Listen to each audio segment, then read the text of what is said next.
Hi everybody, my name is Godiva and I am the reigning Miss Ohio Red Ribbon newcomer, and I'm here with Chris Hertzer, who is a sexual health and infectious disease nurse. And today we are actually going to be talking and having a dialogue about HIV and its awareness and the stigmas around it. And this is really important because this is also for Black HIV Awareness Day. This is something that is very pertaining within our community that I think is a topic that a lot of us shy away from, that we generally need to do, especially in our economy right now, where there's a lot of political turmoil. Yes, I was thinking, thank you for putting those words in my mouth. I was trying to like, what's a nice PC way of saying that? And it may cause a lot of fear within individuals. And so now it's more of an important time to have this dialogue, discussion, to be able to not only expand knowledge to those who don't have it, but also bring our community together and fight as one, especially for issues and topics like this. Well, thank you for having me. I'm very honored that I get to share a space next to you, particularly because it is Black HIV Awareness Day on February 7th. And in my nursing experience, I have gotten to see a lot of my patients of the Black community who are living with HIV.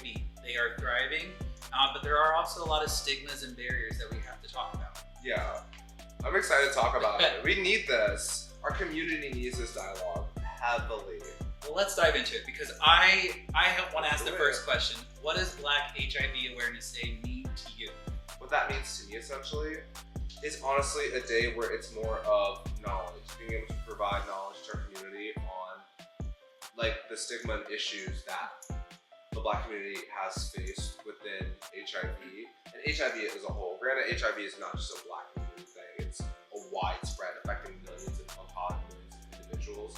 But I do know, I have noticed observations that have happened, particularly with the Black community, and this is more of a day of just highlighting those observations, and also not just the negatives, but also the positives as well. And I feel like that's also a thing, because I know when we talk about stigmas, we mostly refer to negatives of it, but there's also a lot of positives that have come out of it. Pun intended, right?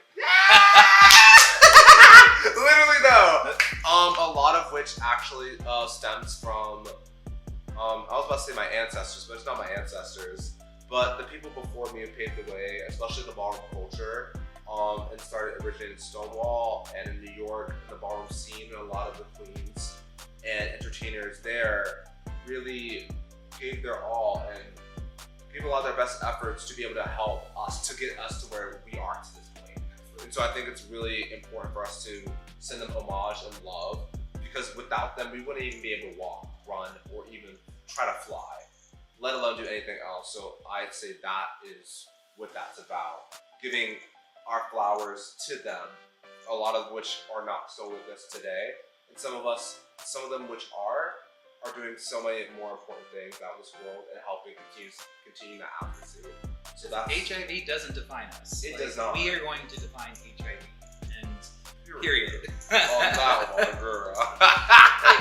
And for like HIV awareness, for me particularly, like I always want to give homage and respect to those we have lost in the 80s and 90s. Because a lot of people were dying in massive amounts. And we need to honor that, but also celebrate how far we've come over the 4 decades. And the medication is fantastic. Oh, absolutely. I have to say, we're definitely a lot of leaps and bounds within where we were back in the 80s and 90s for sure. I think a lot of it was, if you would say, like a lack of fear and knowledge, honestly. Well, a lack of knowledge and an insight of fear entirely of it that mostly affected that community at the time of it. And granted, there's still a lot of fear now and still lack of knowledge, but it's not to the extreme as which it was, which is a blessing on its own. It is getting better, I do agree. I have said that to my patients and when I do my own personal HIV advocacy is that today the virus or the stigma on HIV is much more deadly than the virus itself. And so with that, what stigmas do you feel the Black community face every day around HIV? A lot of which the stigma-wise, I would say, involves not only the lack of knowledge, but also the idea about HIV when you bring up HIV within the Black community, it instantly strikes, like, people scrunch up. They instantly get fearful about that topic of it. A lot of which is just one lack of knowledge of particular disease, and they honestly view it, from what I observed, it's mostly viewed as like a death sentence, or like you need to get away type vibes of it, as if it's contagious by air, etc. So I think that's what's like a very heavy contributor to that, along with a lot of the hyper masculinity that is apparent within the Black community, which affects a lot of younger gentlemen, which we could talk about later, which leads on to a lot of mental health issues later on down their lives. But I think that's like one of the number one things, is that like lack of knowledge and an understanding of what this is. So are there any factors that have contributed like more in depth to the stigma that you're talking about? Yes. One of which actually is, like I mentioned, is the hypermasculinity that is very abundant within the Black community. There's a lot of, it's always been prevalent, honestly. You'll have rappers be like, that's gay, or they'll like use slurs. Even like from the 80s and 90s, even till now, they even have like words like that zesty, where they use now as a derogatory term, which is wild. I had no idea. That was mind-blowing. They'd be like, ooh, that's zesty. Ooh, you need to calm down. Or like, pause, you little zesty. And it's like, stuff like that is very demoralizing and honestly just negative, and brings about that negative connotation that's within the Black community about femininity of it. Because when a lot of men, young Black men, when they're raised with the idea of what they believe a man should be, and they're so heavily pushed within the hypermasculinity of, this is what you need to be. You can't do this, you can't do that, you can't do this, you can't do this, you can't walk like this, you can't talk like this. And that affects how they move and that over time in life, and which, in my opinion of it, is honestly pertains like a negative thing, and that over cycle brings a lot of trauma, generational trauma for one, and it causes a lot of, like I said, mental health issues later down the line, and also, especially for a lot of the DL individuals, or the down lows, as one would say.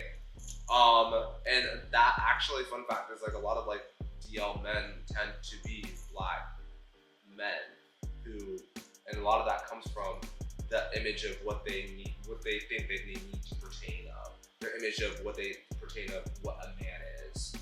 And it provides not only negative consequences for them down the line, mentally wise, but also for the people that they involve themselves with and the people that they interact with. And yes, I hear that. My nursing perspective, like, because I love the statistics and numbers, and talking with my patients, and 52% of all newly diagnosed HIV happen within the Black community. 40% of those are from heterosexual, so straight contact, and 28% only come from the men who have sex with men, whether you're gay, bi, down low, or queer identifying. Yeah. And 1% of that comes from those who inject drugs, and the rest of it is from multiple factors. So that's pretty significant, and that shows that the Black community is heavily affected by the HIV epidemic, where Black men are 3 times more likely to be diagnosed with HIV than white men. But I want to give space for straight women, because they are 14 times more likely to be diagnosed with HIV than a white woman. And that just speaks profoundly that a lot of my Black patients, they have trouble having access to care. They're afraid to get into care because of the stigma from their healthcare professionals. Yeah. Because a lot of them are white, and like, as a white person, that it hurts my heart, but that just shows how much work we as a community need to do. Right. And I love that you also mentioned the statistics of it, because it also leads to the fact of, like, when you hear HIV, a lot of people think of stigma as like it's just a gay thing. Yes. And I feel like that, like you saying those statistics of like 40% heterosexual men, it's just simply not. It's not even like, it's not a gay thing. It's an us thing. And I feel like we're separating, we constantly keep separating ourselves and our communities based off of that. And I feel like it's not only counterproductive, but we're losing a lot of momentum due to that. Instead of coming together as, working together as one for that. Yeah, it just baffles me on that. It's wild, crazy, to say the least. So, going off of that we're in this together, because that is how we are going to make this the last era of HIV. Intrusive thought just hit in. I'm sorry. What's up? Go ahead. The High School Musical just kicked in. The high school. I tried so hard not to say it. I was like, oh golly. For one who has not watched High School Musical, because I am of the older generation. So, what can we do as a community, as the Black community? What work needs to happen? What work is happening? And what support is needed? Right. I feel like one of them is knowledge. We need to be able to have dialogues like this, and not for it to be such taboo. That's for one of it. Being able to talk about like someone's status, or being able to talk about resources to be able to attain what they need for themselves, not only health-wise, but mental health-wise as well. Of that, I think that one needs to be a conversation of that. We need to be able to make ourselves comfortable with the uncomfortableness of it. And I think once that happens, that's like the first barrier that's able to be extinguished and expunged. And then we're able to move forward with it. Another one I think we need to do is, like I said, come together as a community. We need to be able to help support one another, like how we do for breast cancer and other diseases. I was thinking of other ones, but none. Diabetes, hypertension, yes, all those chronic illnesses that we all face. That part, that we all like. There's a lot of awareness for, and a lot of campaigns for, but there's not a lot for that within HIV, especially within the Black community of it. Like in the Black community, we'll talk about black violence, gun violence, and honestly a lot of other things as well. But that doesn't ever come up a topic. I think that's plays to the fact of it, because it's not talked about. No one's knowing that this is a major issue that's going on. Absolutely. And speaking of campaigns, I don't want to say guilty. I put work into PrEP, which is a medication that prevents one from getting HIV, where people can take it daily. Beautiful. And protect themselves. Yes. But we also need to see that same energy with U equals U. And I know you're a huge advocate for U equals U, so I'm going to hand Yes. the torch over to you. Yes. But tell us a little bit about U equals U. U equals U is essentially untransmittable.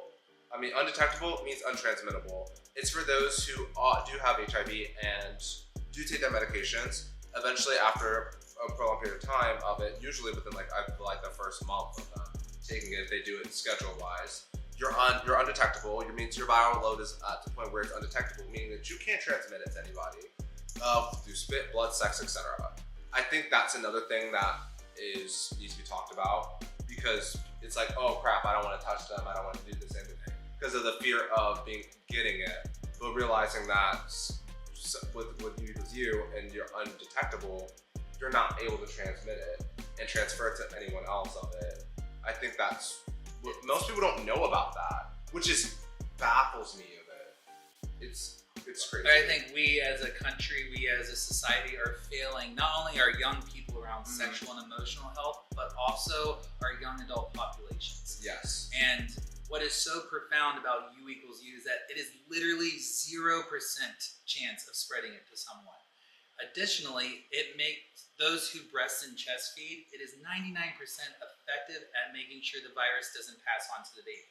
So not only can moms have that bond with their child, because they can have like that breastfeeding, and breastfeeding has so much beneficial nutrients to help the baby grow.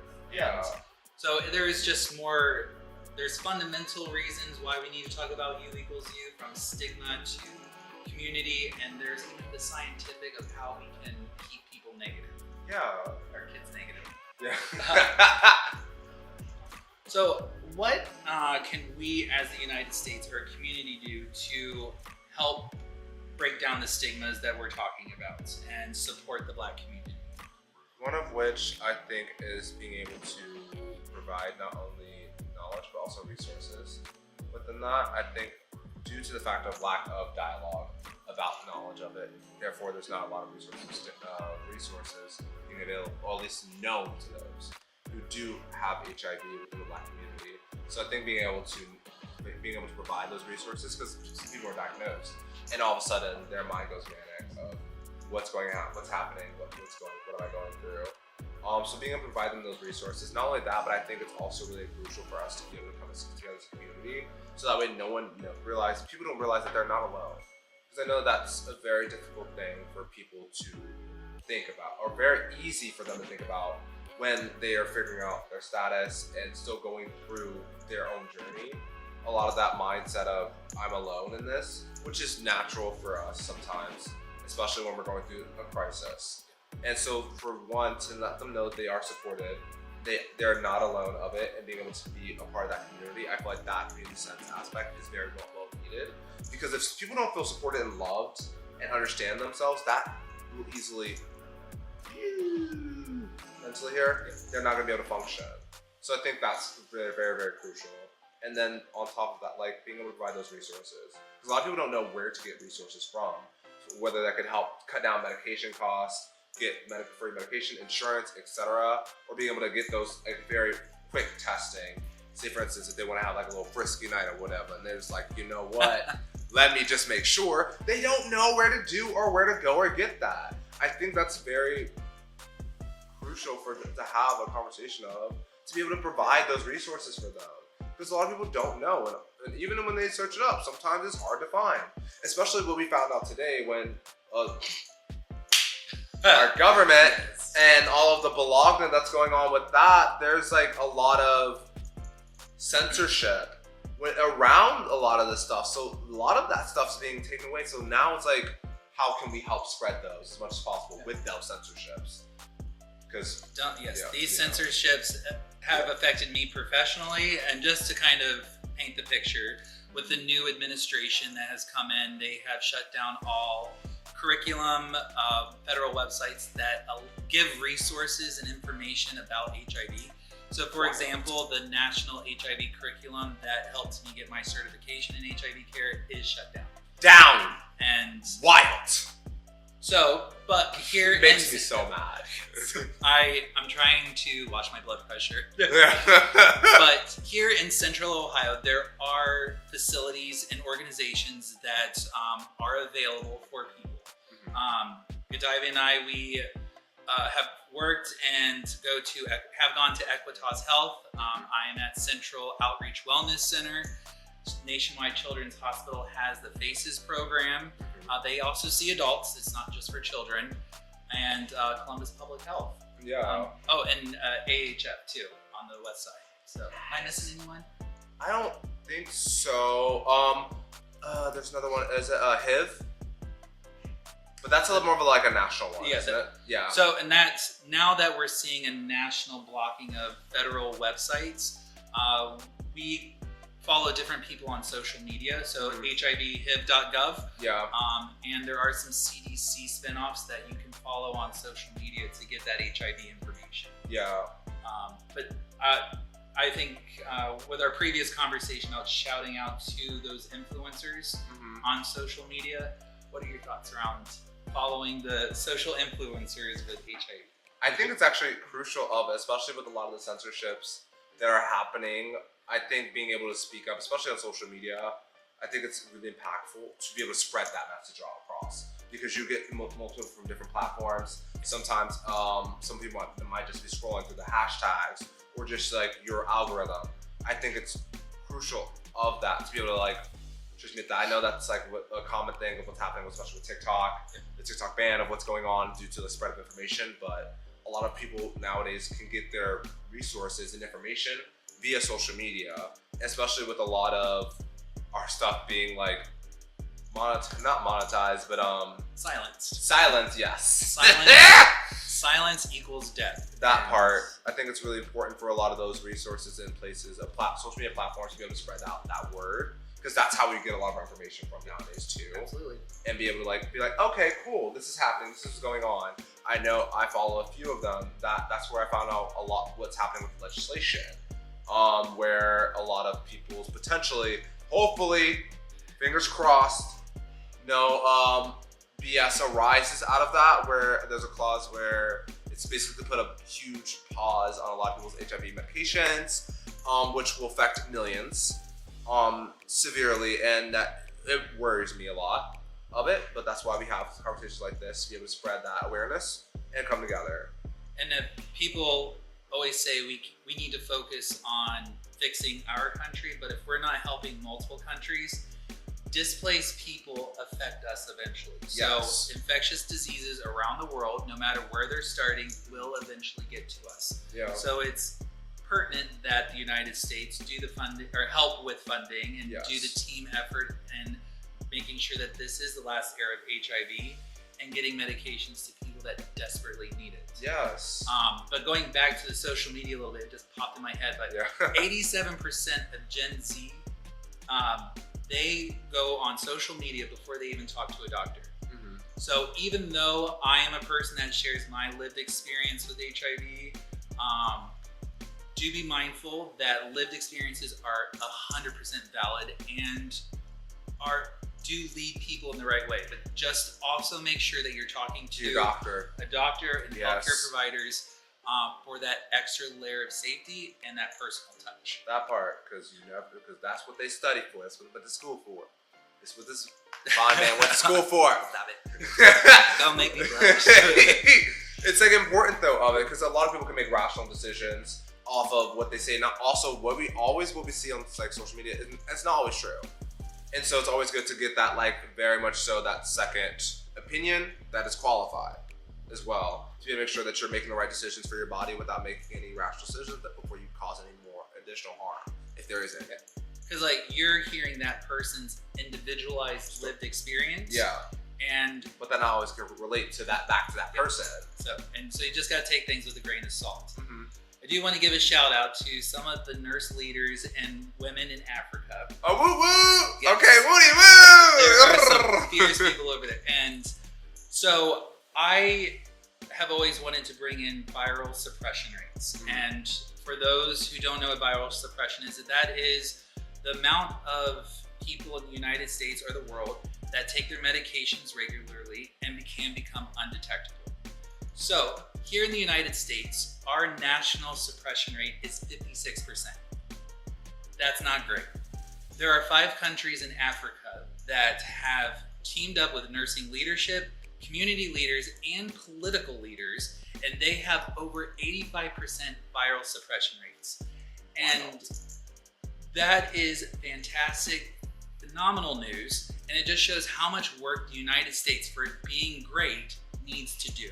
Right. And we really need to step up. And the way they did that is they created real dialogues with each other. They broke down the stigma, and they put real faces, real situations with the real people, and got the medications where it needed to go. Yes, which is what is needed. That's what we need to do as well. I don't understand like why it's so difficult of it. I know that a lot of it has to do with fear. Yes. But at the end of the day, we can't let fear control us and dictate our lives, because then at that point we're stuck and a puppet. Yep. And not to jump into a conspiracy theory, but in addition to fear, I think it's also control. Yeah. Because sick people make money. Yes. But what's also fantastic, these leaders in Africa, on their lapels, they'll have U equals U pens.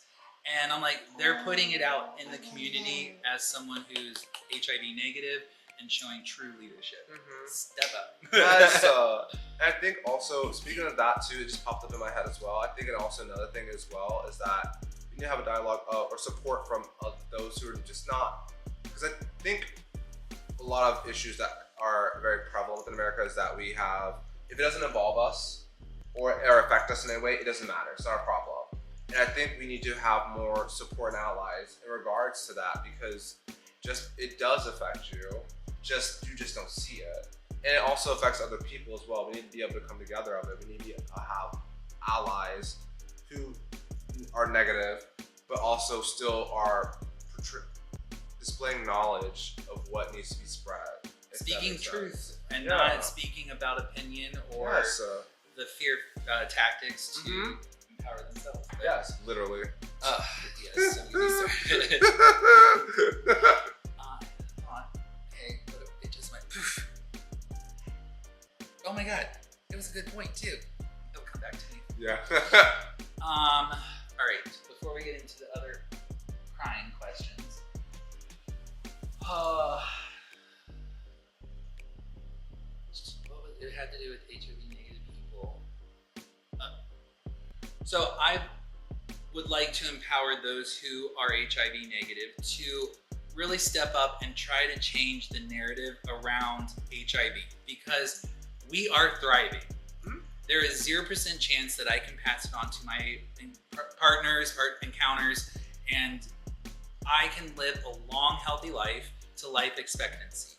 So we really got to start changing the narrative around the death sentence. The word dirty and clean, that needs to go. That part entirely. That makes me mad, because half the times I'd be cleaner than most of these people.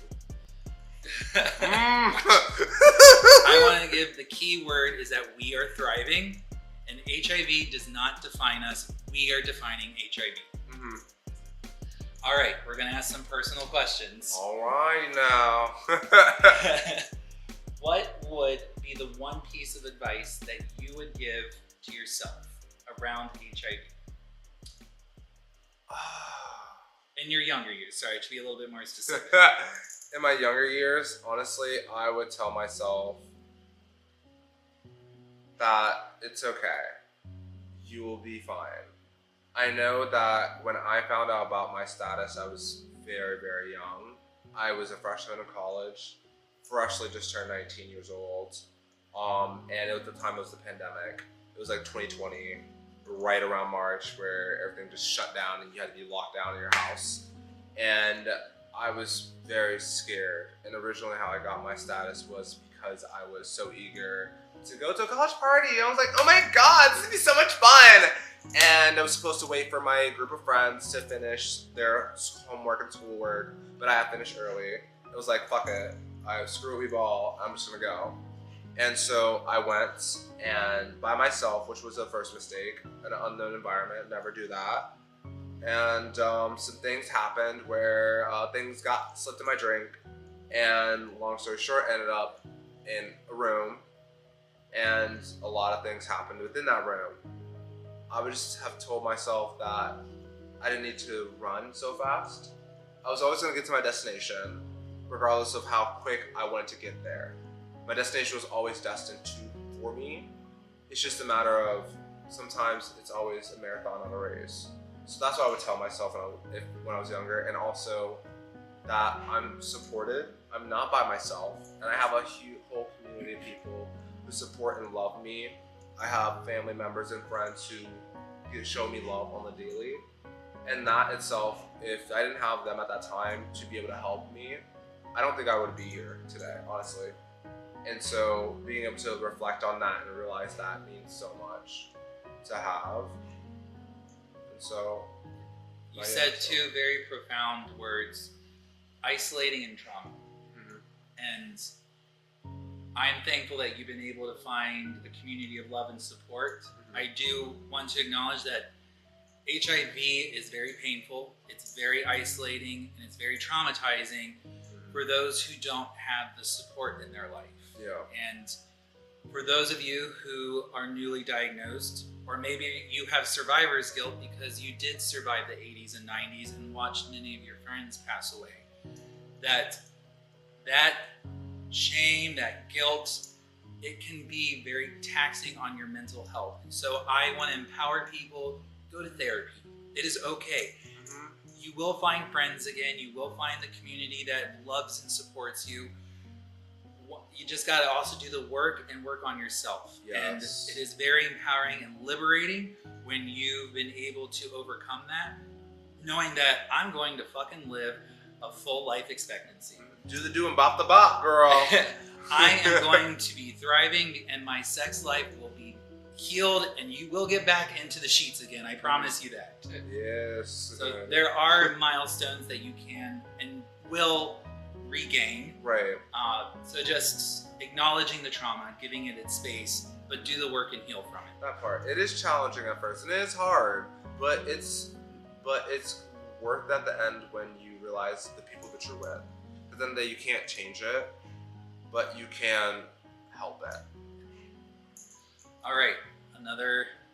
Ooh. Who was your role model during the time of when you got newly diagnosed? What empowered you?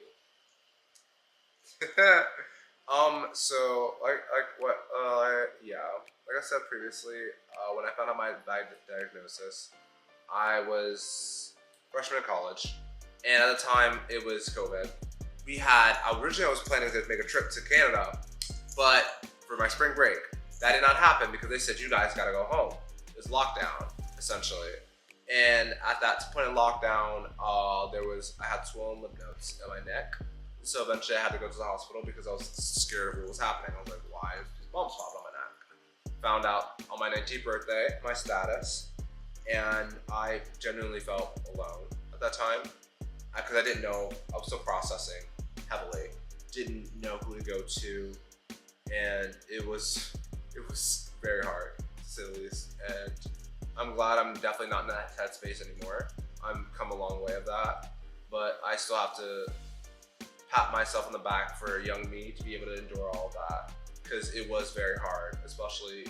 It's a lot of strength. Yes, especially being enclosed and stuck in my house. I couldn't do anything like that wise. You were literally isolated, mentally isolated. Yes, it was challenging to beyond belief. And as I'm like crying my eyes out and I'm like praying, and I'm like, what do I do? Lo and behold, Netflix is on, and you know how Netflix has their trailers that they pop up occasionally or whatever. So they had just proposed on Netflix. Love to pose. So good, so good. Anyways, I'm just like, what is this show? What's happening? Why is this like? Why out of all things is this popping up on my screen, playing full blast, mind you, of this trailer of it? So I'm like, screw it, I watch it, and then I watch it, and then I've never cried so much watching a show because of how I personally identified with those characters. And those actors did such an amazing job of portraying that, especially being from the 80s in New York, the ballroom scene where the HIV epidemic was so heavy and prevalent. And that's what made my previous point of why the ballroom scene was so impactful and what they did for the community at that time. So seeing people like Billy Porter, Michaela J, Dominique Jackson, Yes. those actors, and being able to portray their stories within such such realism, with real stories, with just fictionalized characters, and be able to do that and still stand their head so tall. For me at that age, at the time where I felt like I had nobody, and I did have people, I just was so in my head and pushed everything out that I couldn't see them.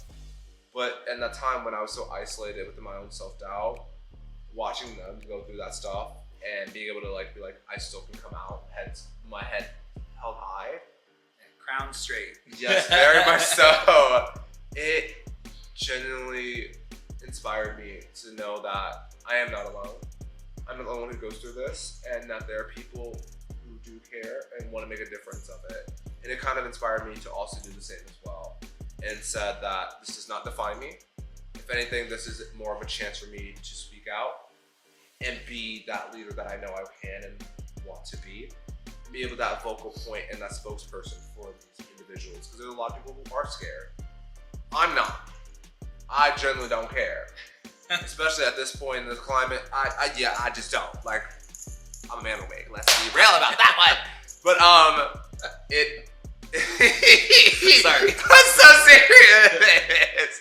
But it made such a big difference in how I looked at myself in the mirror. Because it's the worst thing ever is to look at yourself in the mirror and call yourself disgusting things. And that is what happens often. Until I realistically went through the whole show. Except for season 3, actually, I haven't still seen that yet. Because I got spoiled on it, and I was like, I've already cried 8 times on season 1 and 2. I don't need it. But it really made a huge impact of my mindset, and it was a time in my life that I needed it the most, and it came to me at the time that I needed it. And so, granted, I don't know these people probably don't know me, probably will never see me, but I want to let them know that they really made a huge difference in life or death within my case. And I know if it affected me this way, I'm not the only person who it affected as well. meaning that they are doing what they need to do and being advocates for their community, being spokesperson, spokespeople, and really advocate for them. And they still do that to this day. Like Billy Porter is still like a heavy HIV advocate. He is a heavy hitter. Yes, very much so. And he plays no games, and I love it. I love him so much for it because it's needed. We need people like him in the community who are just like, I'm unapologetic myself. I do not care, and this is what needs to happen. Yeah. And it's inspiring to see, especially for someone who's like an older gentleman who's been through it. Who's seen his friends and family like slowly disappear before his eyes. I do want to.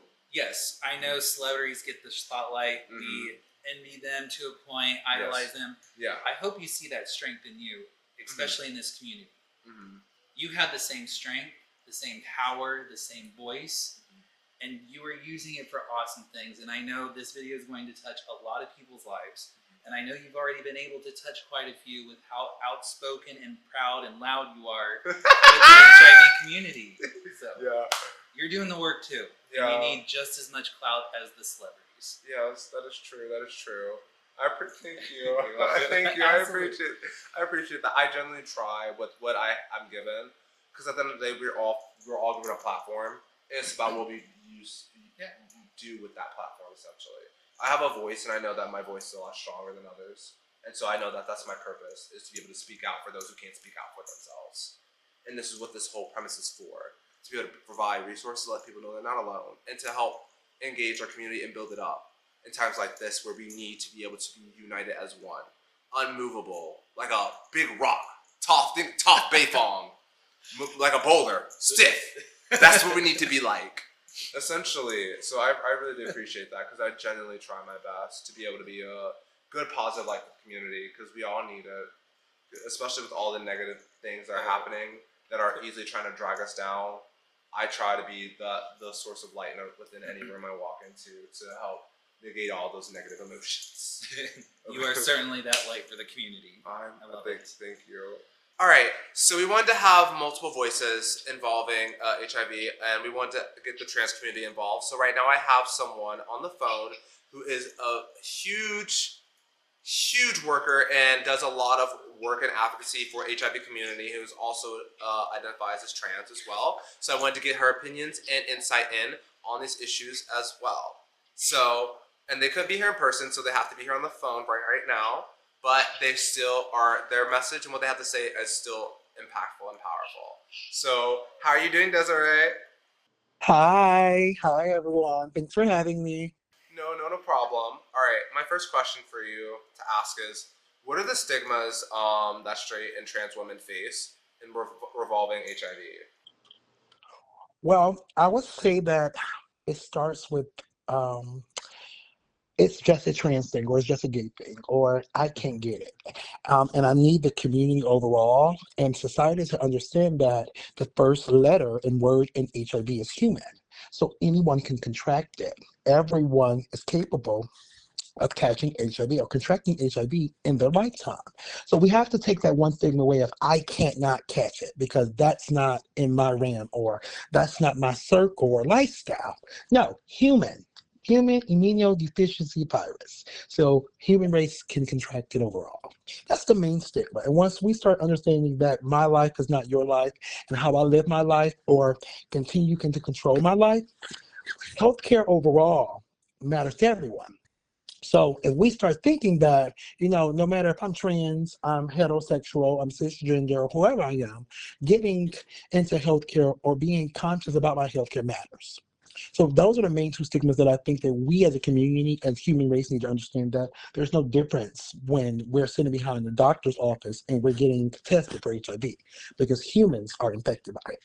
That part entirely. Oh my God, that was beautiful. So beautiful and so true. Loved it. Absolutely. What are 3 words of advice that you would give folks living with HIV? Well, I'll say, like they said, I'm Desiree, or the Shades of folks. I have been living with HIV for 12 years, and I've been a trans experience for 10. So I would say never think that it's a death sentence. You know, HIV has changed so much over the generations. Start looking up what HIV is and how you can be um, how can you fix or be the help in the fight? How can you help in the academic? Don't just say, oh, um, yeah, I'll worry about it later on down the line. And healthcare organizations, stop tying in our gender affirming care with our HIV care. Yes, it's all healthcare, but start meeting the community where they are. That is the problem where some of us, because I work in a healthcare organization, where we'll handle or dangle the gender affirming care over our head, as in hormones and things like that. And we say, but we need you to get into care of your HIV care. Okay, so stop centering those two together. Tell them, hey, get into care about your HIV care. And then we also provide these services. Start streamlining the services holistically, not just for the dollar amount or what you can receive from that patient. Right. Absolutely, I agree strongly of it because we're all people. Yep. And we deserve that, like that equal treatment of simple care for it. I agree strongly with that. Yeah, and I thank you for saying that, Desiree, because I am a nurse who worked in both a gender affirming care clinic and an HIV clinic. And you got to treat people where they are because everyone's coming into the clinic with their own lived experiences, fighting many different battles within their life, whether that be transportation, getting food on the table, or just the mental health. So, yeah, thank you for saying that. Absolutely. Thank you so much. And then also, what can we do as a community to help support our trans community involving HIV? And what more work do we need to do in order to make our goal of and making this the last era of HIV possible? Oh, we. That's a little deep. I'm sorry. First, first, we have to start lifting our voice as individuals, okay? We have to stop second guessing. Is it possible? Or am I capable? Am I possible? Remember, everyone is HIV possible. Quoted from my mom, Dr. Tatiana Moulton. So remember that we're all possible of catching HIV, okay? Also remember that start holding these community-based organizations accountable when they say that, oh, I am a trans sanctuary. Oh, I am this for the community. Oh, I am this for gender affirming care. Okay, start holding them true to those missions and models. Because once we stand together as a community and one, those federally funded government organizations will then have no choice but to listen to the folks who are seeking the services. Don't just hold the service or gatekeep the service because, oh, I think it's just beneficial to me. No. Johnny, Joe, Mac, and Susie down the street may need the same service that you are gatekeeping. You may need to speak out and say, hey, this may be indifferent, but I am HIV positive. And I have good services and blase, blase, blase. That has been my fight for many years. Many folks may not know that I'm positive until they're sitting across the desk from me and I'm testing them. And that has been the highlight of my life. I tell everyone, me being positive was not a death sentence. Me being positive has changed my life, and it's opened doors that a degree may not ever begin to open. To start on understanding that there's not the 1990s, 1980s, 1970s when HIV was a death sentence and you said, oh, there was the cooties or you didn't want to be around us. No, some of our lawmakers and some of our highly educated folks are fighting the fight of HIV. You may not know that they're positive. You know, Right. to start thinking that these are my individual, this is my community, and I'm gonna stand with them. I'm not Right. gonna go against them. I'm not gonna argue with them. I'm not gonna make them feel anything less than human. And that's just what it is. We have to hold each other accountable, and hold our community organizations who saying they're fighting for us accountable because it starts with us, then them. Absolutely, I agree. And it doesn't have a look. HIV does not have a look of anything. HIV does not discriminate, but humans do. Absolutely, T to the highest degree. When I first contracted HIV, I was a gay black male. And, there wasn't no fight or funding or, promotion for trans women or, femininity in HIV. That's where we're privy to these days of now in these times, which we're forever grateful for.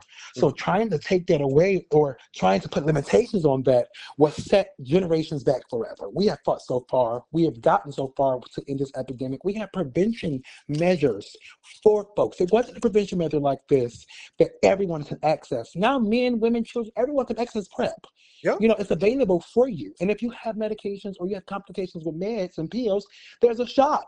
Now there's injectables. So there's no way impossible that we cannot one step at a time end the epidemic together. There are so many tools, and whichever tool works for you, get it, own it. And healthcare providers need to break that stigma down so that people can feel comfortable coming into the clinic to get it. That part. Absolutely, because we will get it. It's just the medical mistrust with the organizations, you know, because my friend didn't like the service that they provided and they didn't do anything to fix it. So now I'm going to go run bad mouth about the organizations, but the organizations is not meeting us where we had to say, hey, we messed up, we were wrong, let us fix it.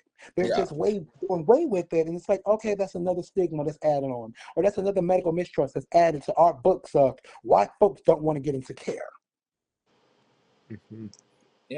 Absolutely. I agree so strongly. You speaking facts, girl. You speaking facts. Fight for 12 years, darling. So I never worked a regular job. It's always been HIV prevention nonprofit work. So I worked for AIDS Healthcare Foundation. I worked for the LGBT Center of Greater Cleveland. I moved to Columbus and became program specialist with Equitas. Then was Stonewall Columbus, associate director in HIV programs. And then I relocated to Akron. So my fight has been HIV in humans overall. As it should be. And being able to spread that message. And you've done such good work within the community. And you've impacted so many lives due to it. It helps out so much. And that's what I want to do and be able to help spread out that. And be able to help give those people those same resources as well. And provide those same opportunities for other individuals. I really want to let you know that, you know, it's not about, when you think of pageantry and you think of advocacy, this was a pageant for folks who are like you. This is not a beauty pageant. Red Ribbon was a pageant that was teaching visible. So you have done that. You were visible in the fight of advocacy, and you reigned the whole year in 2 months. So don't think that you haven't been tackling the fight. Don't think that because no one's saying it or you don't hear it enough, because that was my biggest fear of, am I touching lives? Am I touching folks that connected? If I lose one person, I miss the whole community. You know, start thinking of, I touched a life. That friend is going to tell a friend, is going to tell a friend. And you have done an amazing job this year. So don't think that your fight is not being fightable or no one's paying attention, because the little folks that you don't think are paying attention to are what matter. Right. Absolutely. Thank you. You're welcome, darling. Thank you, Desiree, so much. I appreciate you coming on here. Being able to No, thank you guys for having me. Absolutely no problem. Out here speaking wisdom and facts and spreading the knowledge, girl. I love it. Thank you so much, my queen. No problem. Thank you so much. Alrighty, you all take care and enjoy the fight and don't give up. Continue to fight on. Absolutely, you too. Thank you. So you heard that here first, folks, guys. Okay? We are trying to continue to do the do and fight the fight for what we need to do as a community to be able to uphold one another. Because once again, like I said, it's the first word in it is human. We are human. We all are able to be able to contract anything. But we all need to be able to make sure that we uplift and support one another. Because at the end of the day, if we say we're a community, we need to act like such. And be able to provide open and supportive spaces for those individuals. So that way, it's not as stigmatized and people should not feel ashamed of their status or what has happened. Instead, embracing that, owning it, making it their own, and projecting their story to be able to impact other people. Because you never know how your story can impact others entirely. You can make it such a huge difference just by being you, being openly and honestly you, and just spreading out love, joy, and kindness as we should as a community as a whole. Well, Godiva, I very much appreciate you welcoming me and inviting me to have this conversation with you. It's meant a lot to me to be part of Black HIV Awareness Day. So, thank you. Thank you. Thanks for listening, everybody. Bye. Ciao.